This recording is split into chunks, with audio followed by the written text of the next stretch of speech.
ನಮಸ್ಕಾರ. ನಮ್ಮ ರಾಯಚೂರು ಜಿಲ್ಲೆಯಲ್ಲಿ ರಸಗೊಬ್ಬರ ಹಾಗೂ ಫ್ಯೂಯಲ್ ಸಂಬಂಧಪಟ್ಟ ಹಾಗೆ ಬೇಡಿಕೆಗೆ ಅನುಗುಣವಾಗಿ ಸರಬರಾಜು ಇಲ್ಲ ಅಂತ ಹೇಳಿಬಿಟ್ಟು ಸಾರ್ವಜನಿಕರಲ್ಲಿ ತುಂಬಾ ಆತಂಕ ಆಗಿದೆ. ಇದರ ಬಗ್ಗೆ ಹಲವಾರು ಸಭೆಗಳು ಕೂಡ ತಗೊಂಡಿದ್ದೇವೆ.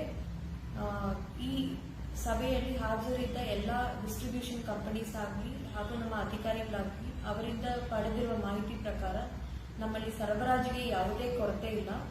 ಒಂದೆರಡು ರಿಟೇಲ್ ಔಟ್ಲೆಟ್ಸ್ ನಲ್ಲಿ ಸಮಸ್ಯೆ ಇದೆ ಫ್ಯೂಯಲ್ ಇಂಧನ ಸರಬರಾಜು ಮಾಡುವುದರಲ್ಲಿ. ಯಾಕಂದ್ರೆ ಅವರು ಕಂಪ್ಲೀಟ್ಲಿ ಸ್ಟಾಕ್ ಖಾಲಿ ಆದ ಮೇಲೆ ಆರ್ಡರ್ ಪ್ಲೇಸ್ ಮಾಡ್ತಾ ಇರೋದ್ರಿಂದ ಒಂದು 2-3 ದಿವಸ ಅವರಿಗೆ ಇಂಧನ ಸಿಗುವುದು ತಡವಾಗ್ತಾ ಇದೆ. ಆದ್ರಿಂದ ಅವರು ಅವತ್ತಿನ ದಿವಸ ಅಥವಾ ಇನ್ನೊಂದು ದಿವಸ ಇಲ್ಲ ಅಂತ ಹೇಳಿ ಬೋರ್ಡ್ಗಳನ್ನು ಹಾಕ್ತಾ ಇದ್ದಾರೆ.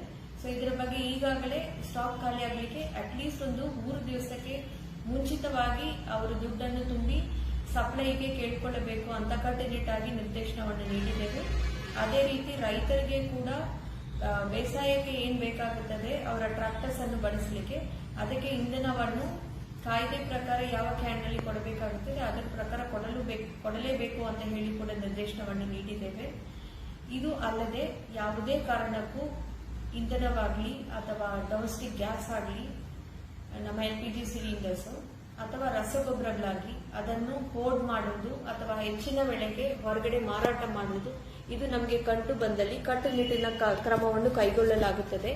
ಆ ರೀತಿ ಏನಾದರೂ ಸಾರ್ವಜನಿಕರಿಗೆ ತೊಂದರೆಯಾಗಿದ್ರೆ ದಯವಿಟ್ಟು ಜಿಲ್ಲಾಡಳಿತವನ್ನು ಸಂಪರ್ಕಿಸಲು ನಿಮ್ಗೆಲ್ಲ ವಿನಂತಿ ಮಾಡಿಕೊಳ್ಳುತ್ತೇವೆ. ಸ್ಥಳೀಯವಾಗಿ ನಮ್ಮ ತಹಶೀಲ್ದಾರ್ಗಳಾಗಲಿ ಅಥವಾ ನಮ್ಮ DD ಫುಡ್ ಆಗಲಿ ಅಥವಾ ನಾನಾಗಲಿ ನಮ್ಮ ಜಿಲ್ಲಾಡಳಿತದ ಸಂಬಂಧಪಟ್ಟ ಎಲ್ಲ ಅಧಿಕಾರಿಗಳಿಗೂ ಇದರ ಬಗ್ಗೆ ಯಾವುದೇ ದೂರು ಇದ್ರೂ ಕೂಡ ನೀವು ನೀಡಬಹುದಾಗಿದೆ. ಅದನ್ನು ಕೂಡಲೇ ಬಗೆಹರಿಸಲು ನಾವು ಕ್ರಮ ಕೈಗೊಳ್ಳುತ್ತೇವೆ.